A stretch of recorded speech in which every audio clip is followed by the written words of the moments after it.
Welcome to Spirit-Filled Girl Talk, where conversations go deeper, hearts grow stronger, and Jesus is at the center of it all. We're not here for gossip, cattiness, or superficial chatter. We're two best friends, more like sisters, brought together by God, having the kind of real, raw, and honest conversations that fill your spirit and speak life into your soul. From grief to growth, body image to breakthrough, marriage to motherhood, friendship to faith, we are going there. The messy, the meaningful, the hard, and the holy. We laugh, we cry, we challenge each other, and we hold each other accountable, all through the lens of what God is teaching us in every season. This is what Spirit-Filled Girl Talk looks like. Welcome to the conversation. Today's guest is someone very dear to me, not only because of her incredible ministry and writing, but also because of the personal connection the Lord knit between us years ago. When I first learned about her own journey with infertility, God placed it on my heart to reach out to her with a word He had given me. She later told me that what I shared was confirmation of something He had already spoken to her just the Sunday before. That moment became the beginning of a sweet friendship that I cherish to this day. Holley Gerth is a Wall Street Journal best-selling author, a life coach, and the co-host of the More Than Small Talk podcast. She has encouraged countless women through her words, wisdom, and walk with the Lord. Her newest book, Prayers for Peace of Mind, Scriptures and Encouragement for Days of Anxiety, Worry, and Stress, is releasing on September 30th. Holley, I am so honored to have you with us today. Thanks. And I would love for you to begin by sharing a little bit about your journey with infertility. Yeah. So Mark and I got married. We met in college and we thought, all right, we're going to start a family a few years after, and it's going to be simple, easy. We know how this works. And months turned into years, turned into almost a decade. And we went through a lot of different things on that journey and said a lot of prayers and had tears and confusing moments. And eventually, one evening, I watched a documentary on kids who age out of the foster system. And basically, at age 18, they're told, have a nice life. And I remember sitting on my couch thinking, that is not okay. Like, who's going to rock their babies or walk them down the aisle or help them find their first job or all the things that we do as grown-ups? And so when people ask if we thought about adoption, I started saying, well, if we adopt, we're adopting a 20-year-old, which is an odd answer. That got me a lot of strange looks. Until one friend said, have you heard about Saving Grace? And it turned out there was a transitional living home being started in our community for girls who were homeless or transitioning out of the foster system. And I got connected with them. And then a few years later, went to a banquet celebrating the accomplishments of the girls and met a young woman named Lavelle, who was 20 and who God made clear was meant to be our daughter. So there's much more to it than that, but that is the beginning of our family journey. Oh, I love that. Thank you for sharing. So I have a couple questions for you as you've shared that. What did those early days of realizing that you might not be able to have children look like for you on an emotional and a spiritual level? Yeah, I think infertility is such a roller coaster ride. And, you know, people may be listening who aren't going through physical infertility, but I think we can experience the same emotions anytime we really want to birth something into the world and it doesn't work. So someone listening might be thinking about a dream or maybe a job they would love to have or whatever it is that is in your heart that you're like, I believe God has called me to put this into the world and I just can't seem to make it happen. And so I think the emotions that went along with that for me and for all of us are first grief. I mean, just acknowledging that this is grief. I think anytime there's a story that we told ourselves we would live and a gap between that and the story we actually live, we experience grief. And then frustration. It's frustrating to have a goal you cannot reach, especially when you are a go-getter. And then I think just the roller coaster of hope of saying 1 month, oh, maybe this is it. And then no, it's not again. So that hope, disappointment cycle, I think were the 3 primary things: grief, frustration, and the hope and disappointment cycle. And I can attest to that. You too, Sarah, huh? Yeah, for sure. Yeah, it's an emotional roller coaster for sure. Yeah, absolutely. And so I'm curious, from your perspective, I know infertility can impact relationships in various ways. And so I'm curious if you wouldn't mind sharing how it impacted your marriage and what role faith played as you and your husband navigated that season.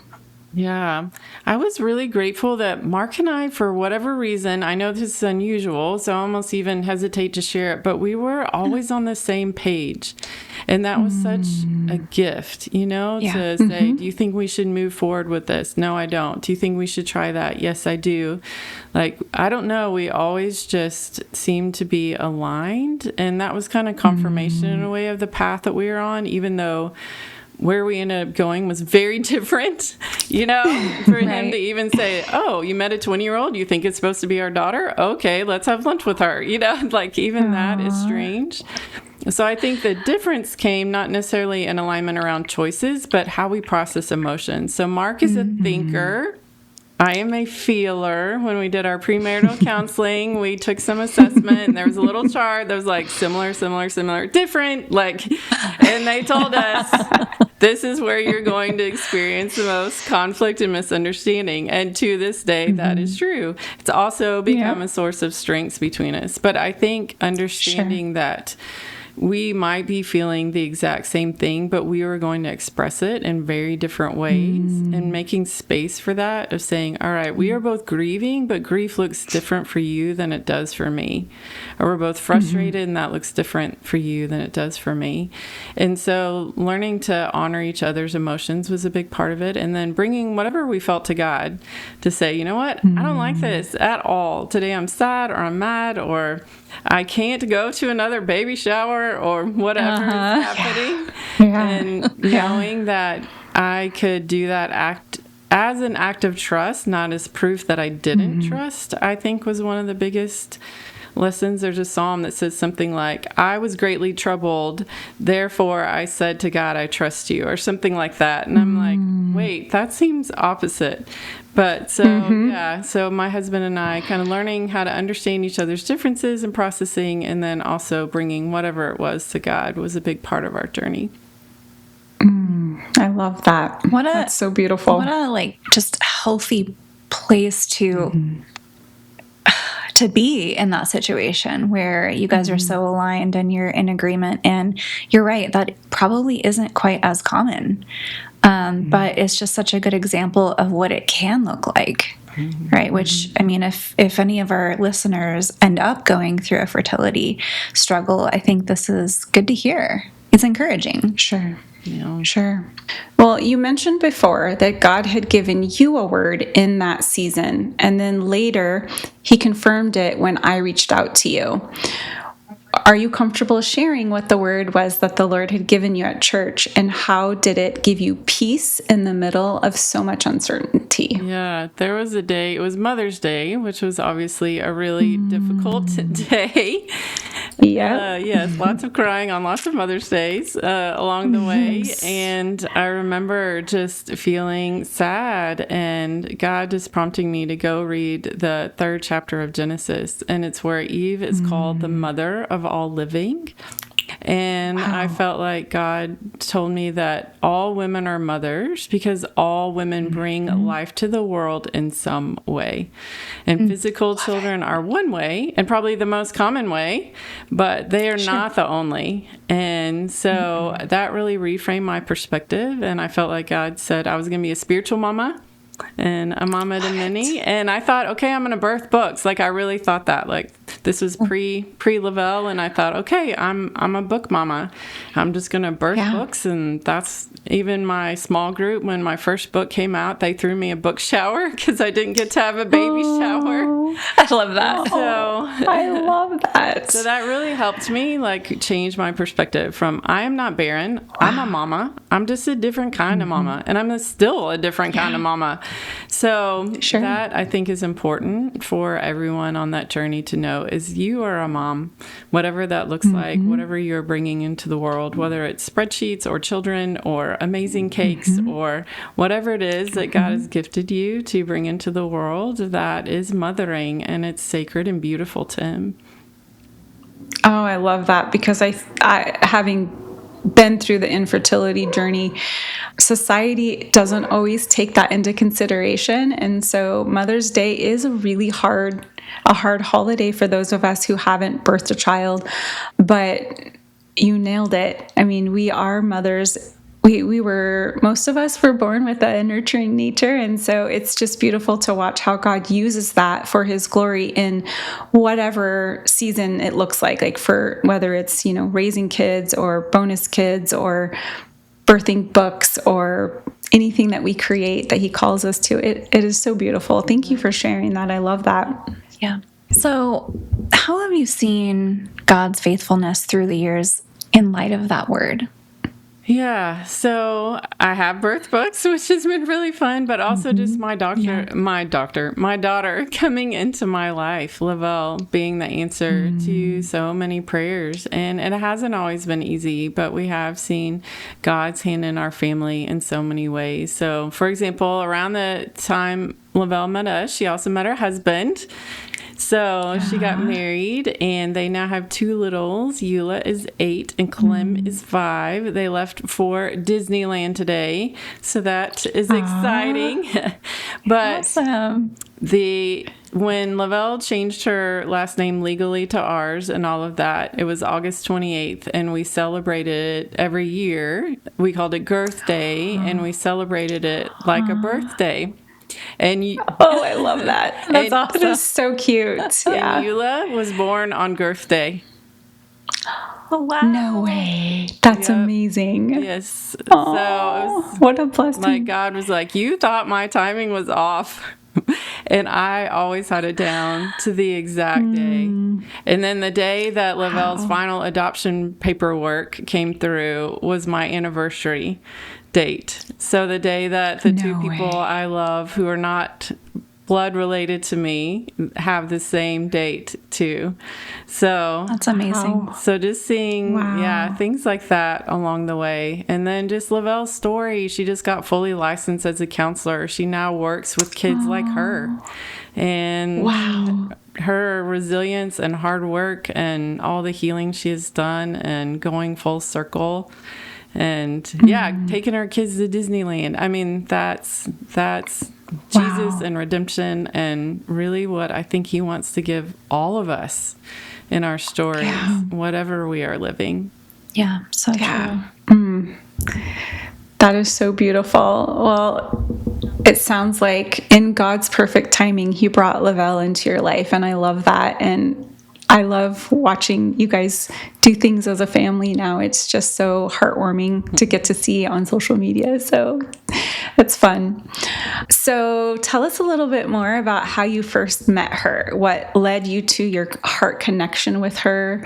I know that you said you met her where she was graduating and all of that, but tell us a little bit more, whatever you're comfortable with. Yeah, so after that banquet, Lavelle reached out. The girls had gotten a copy of one of my books, actually, and she somehow got my text number and wanted to send me a thank you message. And so when she did, I said, do you want to have lunch? And she was like, sure. I don't think she knew quite what to think. So I met with her, and at the end of our lunch, I remember she said, do you have kids? And I said, no. And she said, well, you can just be my mom.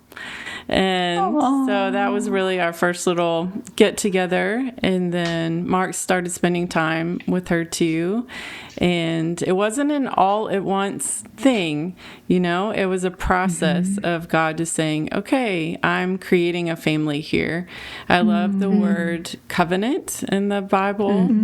And that is how I think of it. Like, God chose us to be His people, and it was a process.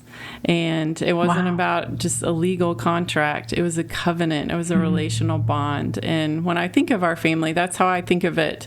Like when I pray for my covenant family, because I think that is what we were given. And I think that can look like a lot of different things for people. Like, people listening might have friends that they're my covenant family. Like, they're the people God has chosen to be in my life. And I just love that he reshapes our ideas about what family looks like, what parenting looks like, what friendship looks like, what community looks like.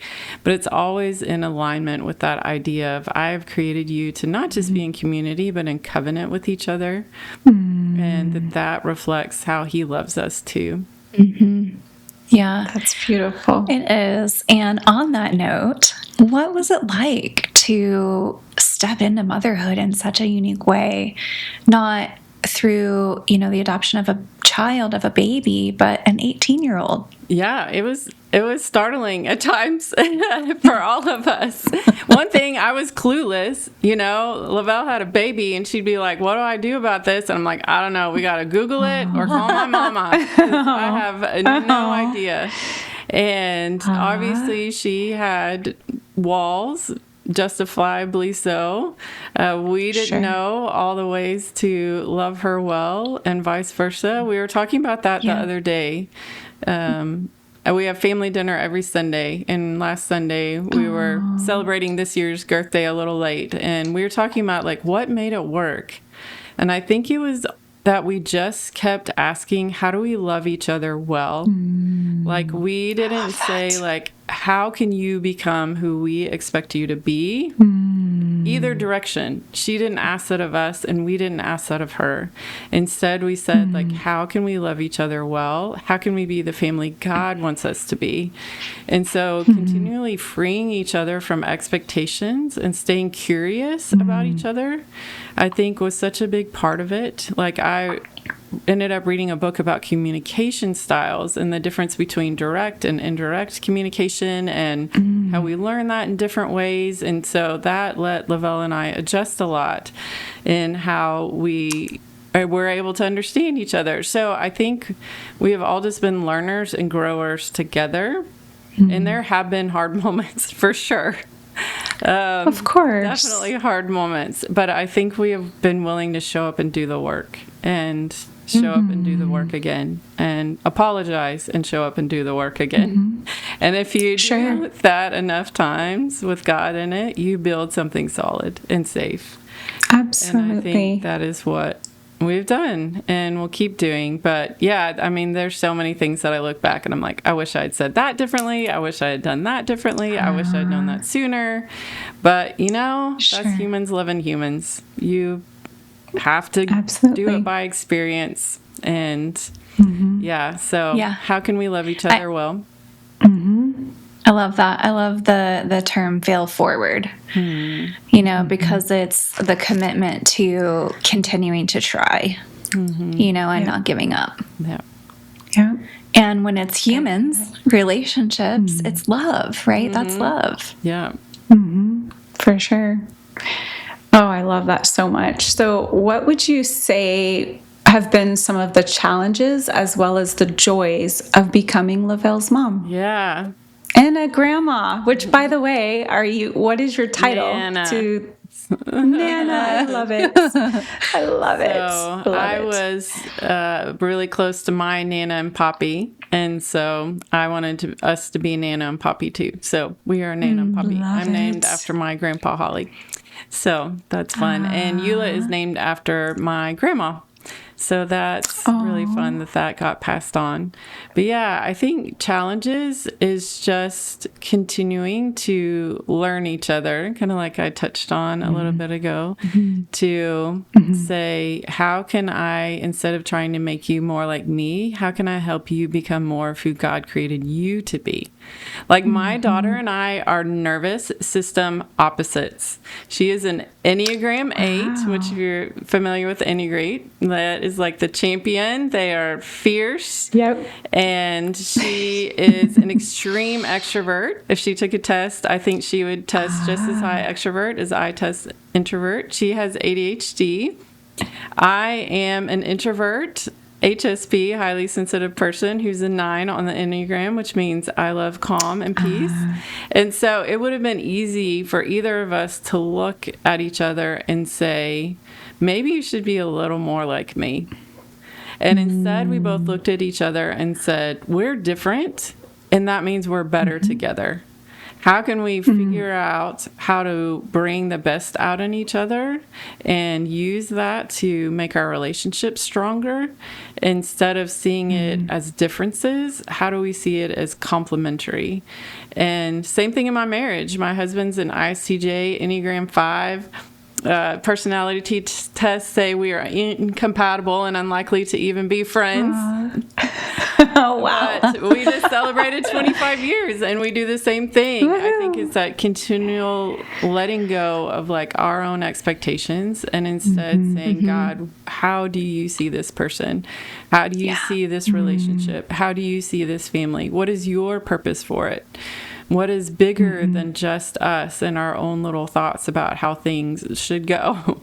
And so I think a lot of that is humility and just saying, yeah, God, give me a different perspective and being safe for each other. I mean, before you can have love, you have to have safety. Absolutely. You know? And so I think learning what do each of us need to feel safe with each other was a big part of the process. Maybe especially for Lavelle, because she'd just been through a lot. And so like one night I remember her coming in late and spilling some ice and being concerned that she was in trouble. And I thought, how can I convince her that she's loved, she's safe? And then years later at a family dinner, she had this giant glass pan that she tapped just right and it shattered into a million pieces. And it looked like that glass all over again. And so I paused and looked at her and thought, what is she going to do? And she looked at me and she threw back her head and laughed. And I was like, there we go. That is what we have been moving toward. And so I think, that question, how can I love you well right now? How can I help you become more of who God created you to be? And how can I make you feel safe in this moment? And if you keep doing that over and over again, then it will take you through a whole lot. And I think that question is beautiful, and you touched on this too, in any relationship. Yeah. Because I think it's really easy for us to get in a relationship and I think we all come with expectations, right? We have our own needs, but it's so important for us to stop and ask that question, like, how can I love you well? Because if both people are doing that, you will succeed and it will be a beautiful, healthy, Christ-centered relationship. I love that so much. Thank you for sharing that. Yep, absolutely. Good tips for any relationship for sure. Yeah. You know, Holley, your story brings so much hope. And I know even still, there may be women listening who are still in the middle of infertility, or perhaps they've even, accepted that motherhood won't look the way that they've dreamed. And so I'd love for you to speak directly to those women's hearts. And specifically, what words of encouragement would you share with a woman who feels stuck in grief, that longing, or uncertainty about her future? Yeah, I would say first, give yourself permission to feel the grief, that it's valid. Even if eventually you have a baby or adopt, or God calls you to something totally different that fills that mothering role, she'll say, I'm sad that I didn't meet you sooner. And I'll say, me too, And we talk a lot about how you can be grateful for the life you had, grateful for the life you have, and grieve the life you didn't get at the same time. Are Lavelle and I grateful for the life we have with each other? Absolutely. Do we grieve the time we didn't get with each other and everything, the pain that we walked through? Yes. Both and so finding at least one person who gets it, who will walk through with you and won't say ridiculous things to you. Because, when you're going through infertility, you get all kinds of advice. So, oh my gosh. Yes. So a safe person that on any given day, you can say, I am crying in the bathroom again. I am sitting in the car outside the baby shower. I cannot go to church this morning because it's just too hard. I'm mad at God right now. I am losing hope. whatever it is, to be able to just say out loud, this is where I am. I think we all need at least one person on our journey like that. And sometimes that one person is a counselor. Agreed. I still go to counseling several times a month, and that is super helpful to have that space. And so find at least one person that you can grieve with. My counselor recently said, to heal, we need to grieve and we need to mourn. And she said, grieving you do on your own, mourning you do with other people. And you have to have both to heal. And I think that is true. And so I think those things. And then, I think the hardest part is surrendering what you think it will look like. And you can't see my face, but I cringed when I said those words, because I know that is the hardest, most painful, easier said than done thing. But I know the moment when I began to find freedom in my story was when I could finally open my hands and say, okay, God, I know what I want this to look like, but here it is. I give you permission to make it into something completely different. And so I think that as painful as it is, surrender does eventually lead to healing and freedom. So not as a way to bypass the emotions that we have, but as a way to say, I don't have to carry this on my own. There's someone bigger than me who's still in this story, and it's not finished yet. So I think those are some of the things. Yeah. Beautiful. Yeah. So for the women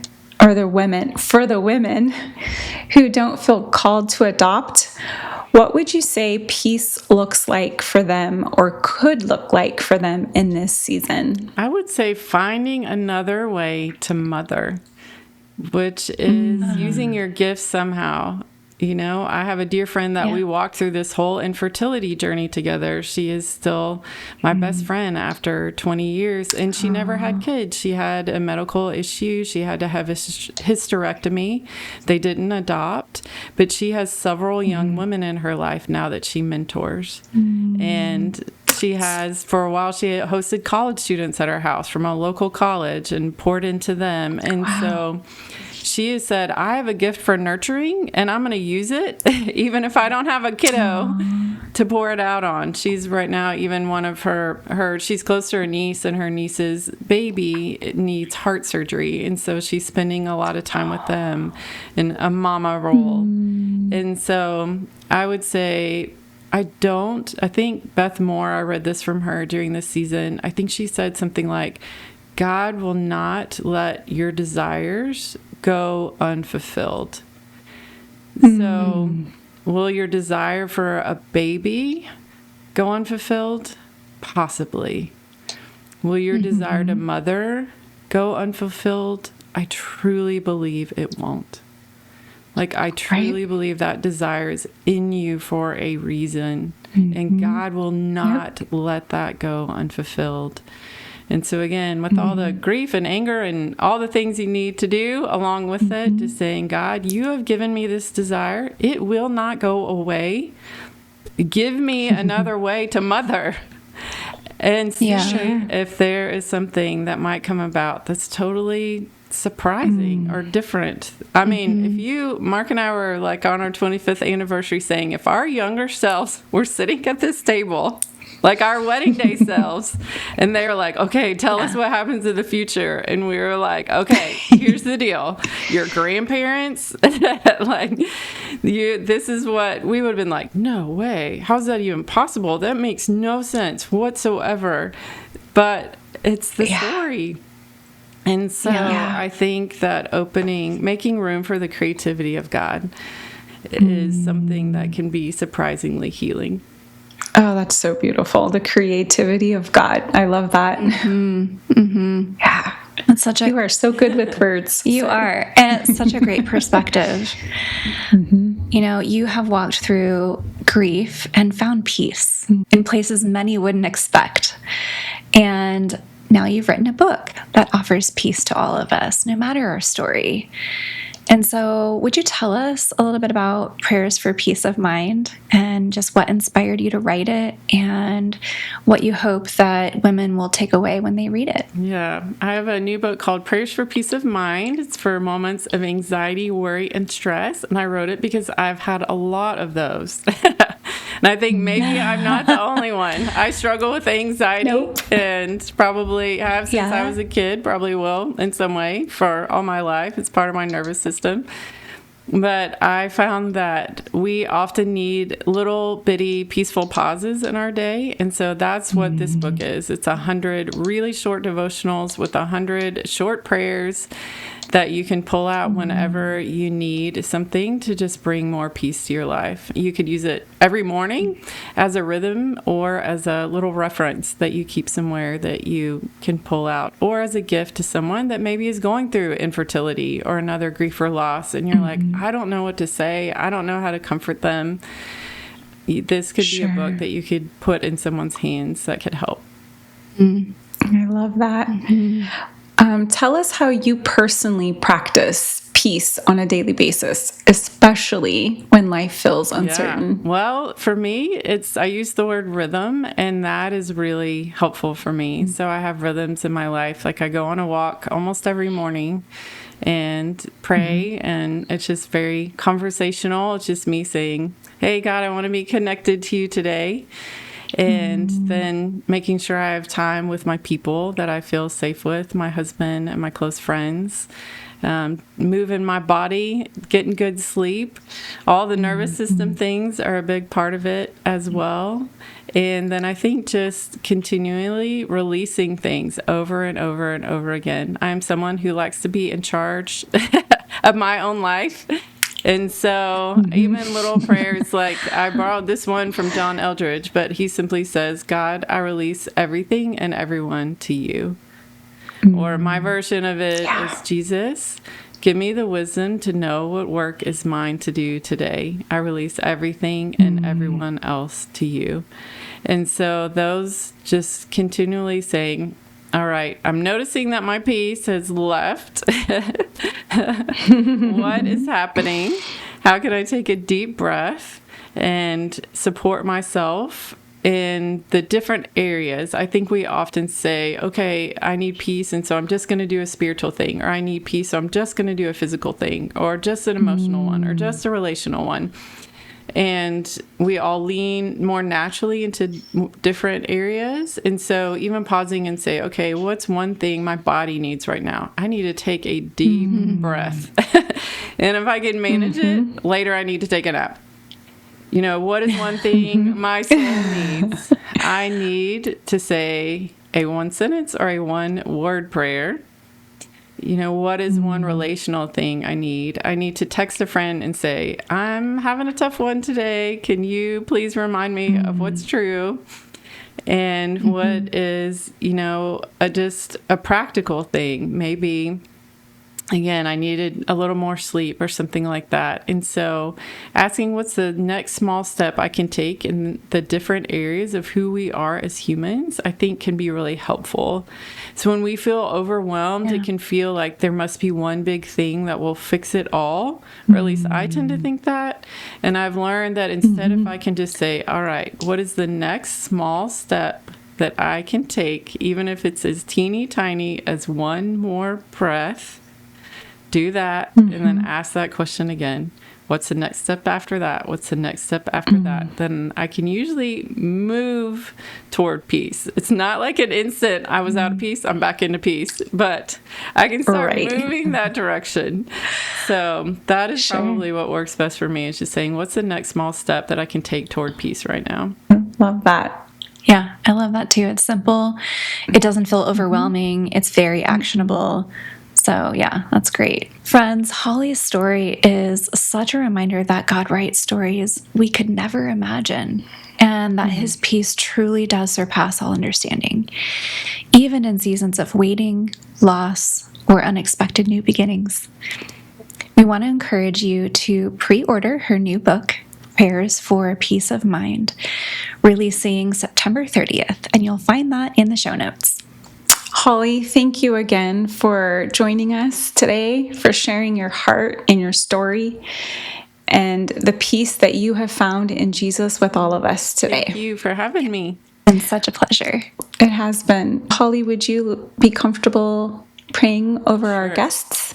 Okay. God, we come to you now, trusting that the truest thing about us is that we are beloved by you. That is the truest thing about us. It is the truest thing about our stories. It is the unchangeable thing wherever we are right now. So you know all of our needs, all of our emotions, all of our struggles, our hopes, our dreams, and we place them into your hands. We entrust ourselves to you, every part of who we are. And we ask that you would give us what is truly best, what you know our hearts need, even if it looks completely different than we might imagine. Your word even says that you have more for us than we can possibly imagine. So I just pray for every woman listening. I pray for those who are grieving that you would be their comfort and sustainer. I pray for those that are hoping that you would bring the fulfillment of desire in ways that are deeply life-giving. For those who are frustrated and upset with you and not even sure if they can trust you anymore, I pray that you would prove your faithfulness and that you would welcome their anger with tenderness and compassion. I pray for every woman who is listening that whatever way she is called to mother, you would bring that forth in her. Pray that for young women, for mamas, for empty nesters, for retirees, for women who are in the workplace all the time, for women who are teachers or leaders or on church staff who work for nonprofits and schools, wherever every woman listening is, I just pray for a new blessing and anointing on her life in every way. God, I thank you that you are the author of our stories, and our stories aren't finished yet. I feel like in hard seasons, you kept saying, this isn't the end, it's the hard middle. And we know the end is ultimately with you, that you are the ending of our stories. And that is what we hope in today more than anything else. We hope for things, God, and we ask that you would grant them. But even more, we hope in you because we love you and we trust that you love us too. In Jesus' name I pray, amen. Amen. Amen. Thanks for joining us for another episode of Spirit-Filled Girl Talk. We hope you're leaving this conversation feeling encouraged, uplifted, and reminded that you're never alone in your journey. So let's keep redefining sisterhood together. And don't forget to subscribe, leave a review, and share this episode with a friend who needs a little spirit-filled encouragement today. We'll see you next time. For more real talk, deep faith, and life-giving connection.